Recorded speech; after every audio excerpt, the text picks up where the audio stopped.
ẹ kú dédé àsìkò yìí gbogbo ibi tí ẹ ti ń gbọ́ mi nílé lóko tàbí lẹ́yìn òde, ẹ jẹ́ kí a gbàdúrà. Bàbá wa ti Ọlọ́run wa, a dúpẹ́ fún àánú àti ojú rere tí a rí gbà, a dúpẹ́ tó tẹ́ ká wa mọ́ àwọn alààyè ọkàn lénìí, a dúpẹ́ Ọlọ́run ìyanu, ẹ kò jẹ́ ká dẹrù mọ́ṣúárì, a gbé yín gan Ọlọ́run aláàánú wa fún ẹ̀mí ìyè yín tí ẹ fi sí wa nínú. Ògo ni fún orúkọ yín. A dúpẹ́, ẹ jẹ́ ká rè ní ọjọ́rú, a sì gbàgbọ́ pé owó, ayọ̀, ìbùkún, ìtẹ̀síwájú, oríire, ìgbéga yóò rú fún wa ní èní ní orúkọ Jésù. Àti pé ọ̀rọ̀ tí a ò gbọ́ lénìí, bó bá ti ń gbé tí ọ̀tún wa wọlé, kò ní gba tòsì jáde, ẹ ó sì fún wa ní àǹfààní láti jẹ́ àṣìpẹ̀ ní orúkọ Jésù, nítorí tí a gbọ́dọ̀ orúkọ Jésù Olúwa wa. Àmín, àmín, àmín ní orúkọ Jésù. Ìwé ọ̀run ṣíṣí tí a ti ọwọ́ olùṣọ́ àgùntàn Enoch Adeboye kọ. Èní ọjọ́rú ọjọ́ kẹsàn-án oṣù kẹjọ. Èní ọjọ́rú ọjọ́ kẹsàn-án oṣù kẹjọ. Àkòrí tí a ó gbéyẹ̀wò sọ wípé àwọn àǹfààní ìṣìpẹ̀. Àwọn àǹfààní ìṣìpẹ̀. A ó mú àkọ́sórí wa nínú ìwé Ìsíkẹ́ẹ̀lì orí ìkejìléníogún ẹsẹ̀ ọgbọ̀n. Ìwé Ìsíkẹ́ẹ̀lì orí ìkejìléníogún ẹsẹ̀ ọgbọ̀n, tí ó kà báyìí pé, èmi sì ń wá ẹnìkan lára wọn tí ìbá tú odi náà mọ́, tí ìbá dúró ní ibi tí ó ya níwájú nì fún ilẹ̀ náà, kí èmi má bàa parun, ṣùgbọ́n èmi kò rí ẹnìkan. Nígbà tí a ó mú bíbélì kíkà wa nínú ìwé àwọn ọba kìíní orí ìkẹsàn-án ẹsẹ̀ ìkíní dé ìkẹsàn-án.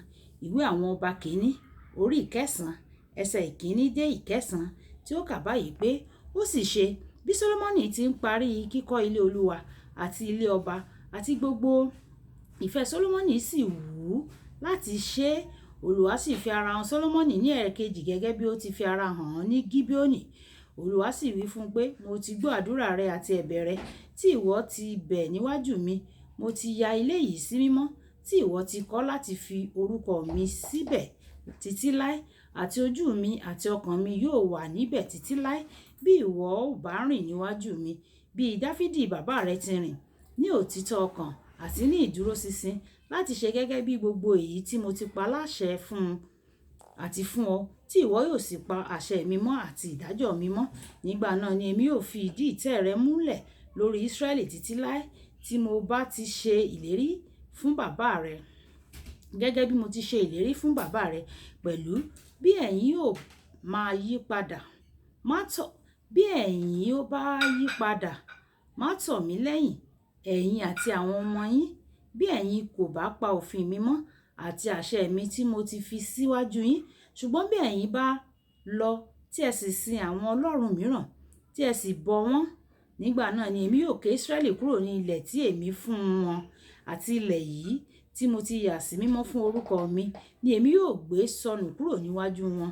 Ísírẹ́lì yóò di òwe àwọn ìfisẹ̀sín láàrin gbogbo orílẹ̀-èdè àti ilẹ̀ yìí tí ó ga. Èmi yóò sì ya olúkúlùkù ẹni tí ó kọjá lẹ́bàá rẹ̀, yóò sì pòṣé, wọn ó sì wí pé, èéṣe tí Olúwa fi ṣe báyìí sí ilẹ̀ yìí àti sí ilẹ̀ yìí? Wọn ó sì dáhùn wípé, nítorí tí wọ́n kọ Olúwa Ọlọ́run wọn sílẹ̀, ẹni tó mú àwọn bàbá wọn jáde ní ilẹ̀ Íjíbítì wá. Wọ́n gba àwọn ọlọ́run mìíràn, wọ́n sì ń bọ wọ́n, wọ́n sì sìn wọ́n. Nítorí náà ni Ọlọ́run ṣe mú gbogbo ìdí yìí wá sórí wọn. Nítorí náà ni Ọlọ́run ṣe mú gbogbo ibi yìí wá sí orí wọn. Wàyí ẹ tẹ́tí bẹ̀rẹ̀ jẹ́ láti gbọ́ ohun tí olùṣọ́ àgùntàn Enoch Adeboye ní fún wa ní èní ọjọ́rú ọjọ́ kẹsàn-án oṣù kẹjọ. Àǹfààní ìṣìpẹ̀ kò tóbi jù. Àǹfààní ìṣìpẹ̀ tó tóbi jù ni pé Ọlọ́run ń fà mọ́ra sí àwọn ọ̀dọ̀ ara rẹ̀. Yóò sọ ohun tó fẹ́ ṣe tẹ́lẹ̀ fún ọ, nítorí ó nílò rẹ láti ṣìpẹ̀ níwájú rẹ̀. Nígbà tí o bá jẹ́ agbẹnusọ, wàá súnmọ́ Ọlọ́run gan débi pé wàá máa gbọ́ mímí ọkàn Ọlọ́run. Ìwọ yóò sì pín nínú èrò rẹ̀ fún ọkàn àwọn ènìyàn. Ọlọ́run ń rìn, ó sì ń rí àwọn aṣìpẹ̀ gẹ́gẹ́ bí ó ṣe rí Jésù, nítorí òun ni aṣìpẹ̀ àkọ́kọ́. Nínú ìwé Jòhánù kìíní orí ìkejì ẹsẹ̀ ìkíní, ó wí pé, ó wà lọ́dọ̀ Baba, ó jẹ́ alágbàwí fún wa.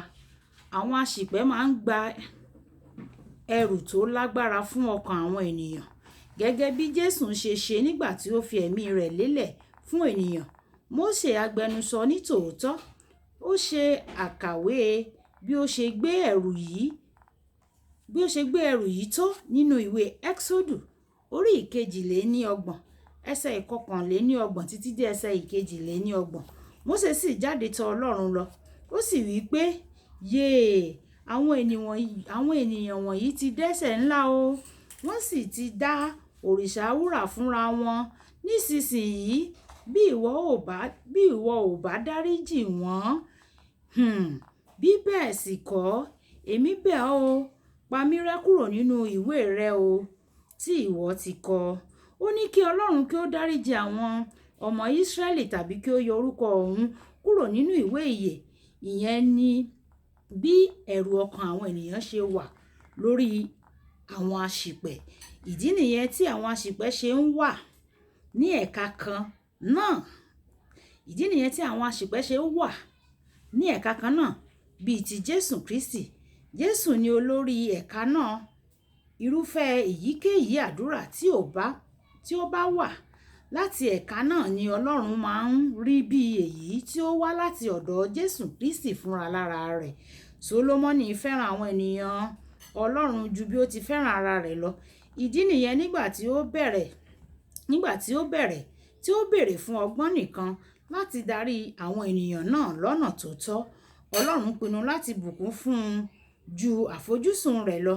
Àwọn aṣìpẹ̀ kì í sábà ní ẹ̀bẹ̀ àdúrà àti ara wọn nìkan o, ṣùgbọ́n nítorí kí ohun tí wọ́n nílò kó tó dé, Ọlọ́run á ti yanjú ohun tí wọ́n nílò kí gbogbo ohun tí wọ́n nílò tó dé. Àwọn agbẹnusọ kì í ṣìpẹ̀ fún ara wọn nìkan àbí ìṣìpẹ̀ láti ara ìfẹ́ àti ìtara fún àwọn ènìyàn. Gẹ́gẹ́ bí Dáníẹ́lì nínú ìwé Dáníẹ́lì orí 9 ẹsẹ̀ 1 títí dé ẹsẹ̀ 19. Nígbà tí aṣìpẹ̀ bá fi ìlérí Ọlọ́run tí kò wá sí ìmúṣẹ nínú ayé ènìyàn kan tàbí orílẹ̀-èdè kan, yóò bẹ̀rẹ̀ sí ní gbàdúrà lórí ọ̀rọ̀ náà. Yóò máa rán Ọlọ́run létí títí yóò fi ṣe láti kàn rí i pé ìfẹ́ Ọlọ́run fi ìdí múlẹ̀ àti pé a pa ọkàn àwọn ènìyàn mọ́ kúrò nínú ewu. Iṣẹ́ àwọn aṣìpẹ̀ nìyẹn. Kókó ọ̀rọ̀: àwọn aṣìpẹ̀ tòótọ́ máa ń gbé ẹrù fún ọkàn àwọn ènìyàn. Ní ìdápadà, Ọlọ́run máa ń gbé ẹrù àwọn fúnra ara wọn. Kókó ọ̀rọ̀: àwọn aṣìpẹ̀ máa ń gbé ẹrù fún àwọn ènìyàn, ṣùgbọ́n Ọlọ́run máa ń wá ń dá padà fún wọn nípa bíbá àwọn aṣìpẹ̀ gbé ẹrù wọn. Mo gbàdúrà wípé Ọlọ́run yóò bá gbogbo wa gbé ẹrù wa láti òní lọ, níwọ̀n ìgbà tí a ti pinnu láti jẹ́ aṣìpẹ̀ fún àwọn ọmọlàkejì àti orílẹ̀-èdè wa. Kì í dùn kó pọ̀ ṣókí lọ́bẹ̀ oge, Olúwabùkọ́lá aya kó ni ó ka ọ̀run ṣíṣí tè nígbà tí a máa pàdé ní ọ̀la. Ìpàdé wa bí oyin. Ó dàbọ̀.